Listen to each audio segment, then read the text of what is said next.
In 2020, I started a campaign for the concept of direct elections, which is based on the foundations and the constitution of the Organic Humanity Movement, or OHM in short.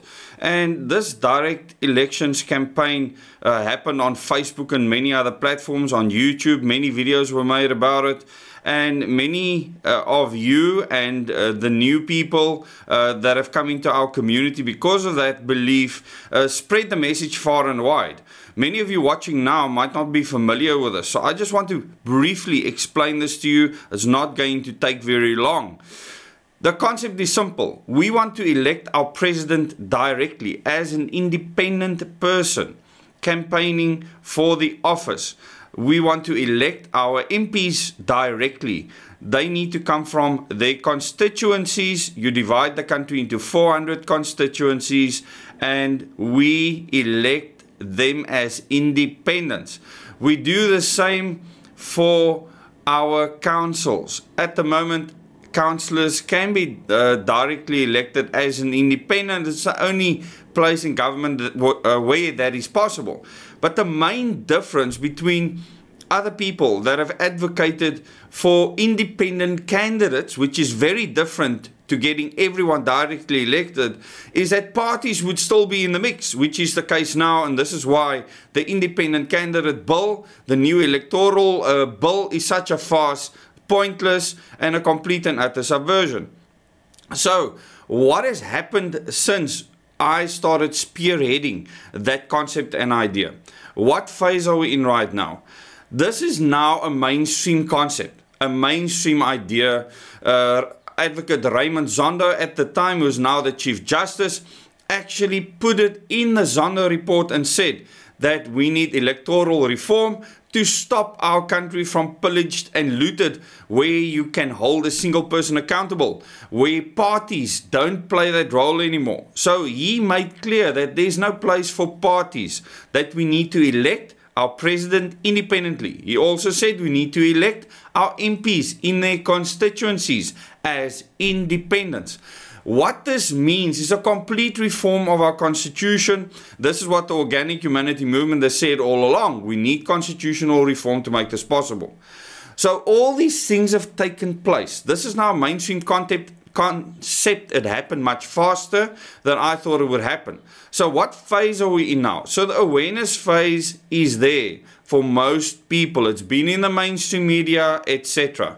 And we use whoever we can to promote that message, to get it to as many South Africans as possible. And that will escalate from now till 2024 and carrying on into 2029. We don't have short-term goals. We have always had a goal to have the country completely transformed by 2029, and putting certain things in place right now to make sure that we can carry the country through to that time, that we don't have complete collapse of civility.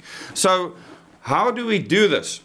Well, firstly, we overcome the phase we are in right now, which is all the parties in Parliament fighting this concept right now. Some of them might change their minds, but you can imagine that most of these people are elected on a party ticket. Their parties actually put them on a list. And that list goes from 1 to 200 or 400 or how many ever people. I'm sure the ANC and the EFF might have 400 people on their list. The DA maybe not. But having that many candidates, and depending on the amount of votes you get proportionally, you get a seat in Parliament. These people are not elected by you or me. And this is where the problem lies. These parties are like a gang system. And the system is the problem. That is why we need system change. And this is important to understand. We will be doing many videos on this channel, Des and Lauren, to clarify the nitty-gritty details of this. Now, a lot of people have said, but someone that is rich will very easily be able to become the president of South Africa. Not so.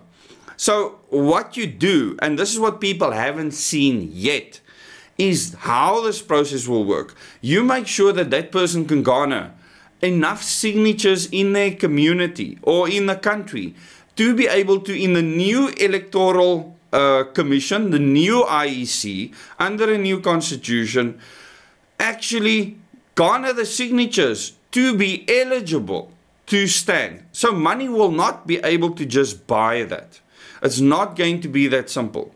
And if you get past that process, there needs to be a state-run institution where there is a site, media related, where every candidate that passes that initial muster from his community, go through all the background checks necessary to make you eligible to be that candidate, will get the same promotion as everyone else.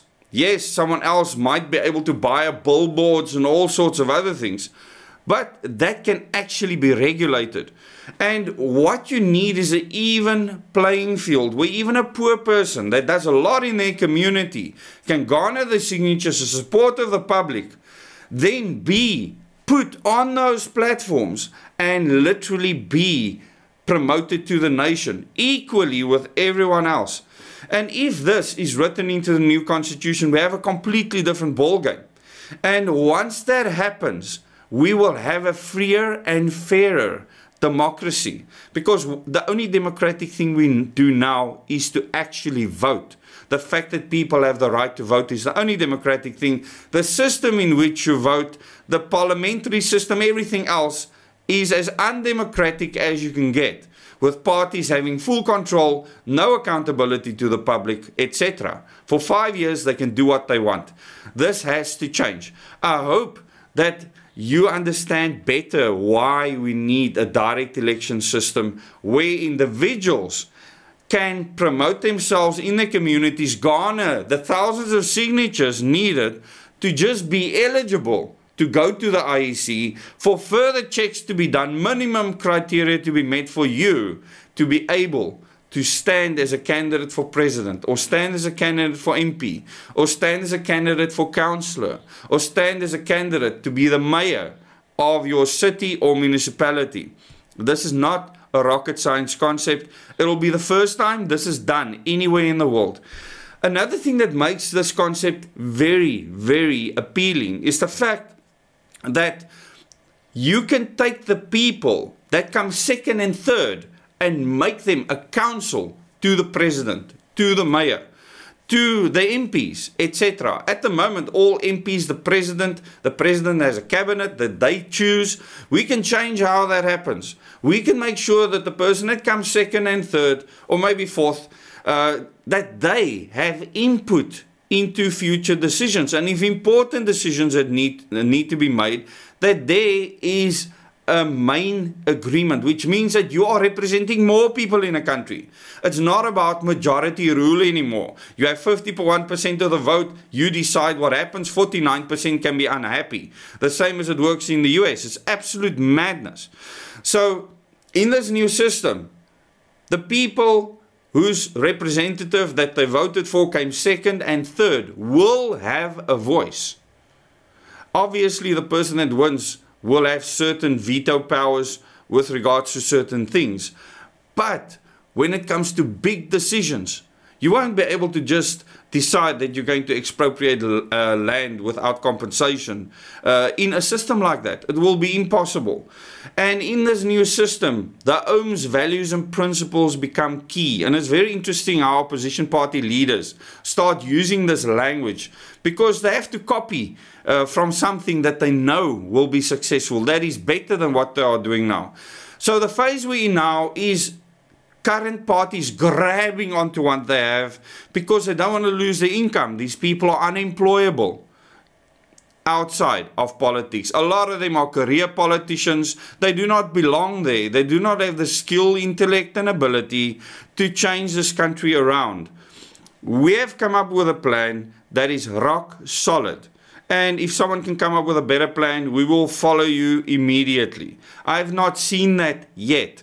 So what this plan does is empower individual citizens, train individual citizens to become their own government first. Under this new constitution, the government will start at home with you, then your family, then your community, before you even get to your local council. So that is the order of government. The highest point on the pyramid is you. You will be at the top, not at the bottom. And this is a completely new concept to most people. A lot of people are afraid of this concept. A lot of people want to be told what to do. If you want freedom in future, you need to change that mindset. To be a citizen in a true democracy, you need to take part in that democracy. It cannot just be voting. It needs to be a lot more than that. If you do not change your behavior, you will lose everything. As Klaus Schwab says, you will own nothing and you will be happy because you won't have a choice. Thanks so much for watching this video. Look out for future videos. If you like our content, please subscribe to this channel. Click the bell icon so you can get notifications for future videos. Do consider joining as a member. Click the join button underneath and look at the options and the perks that we provide. I will strongly recommend that you become a live chat member where we meet every Thursday evening for an hour and a half and discuss very important topics, organizations, people that you need to be aware of to safeguard your freedom. Thank you very much for watching.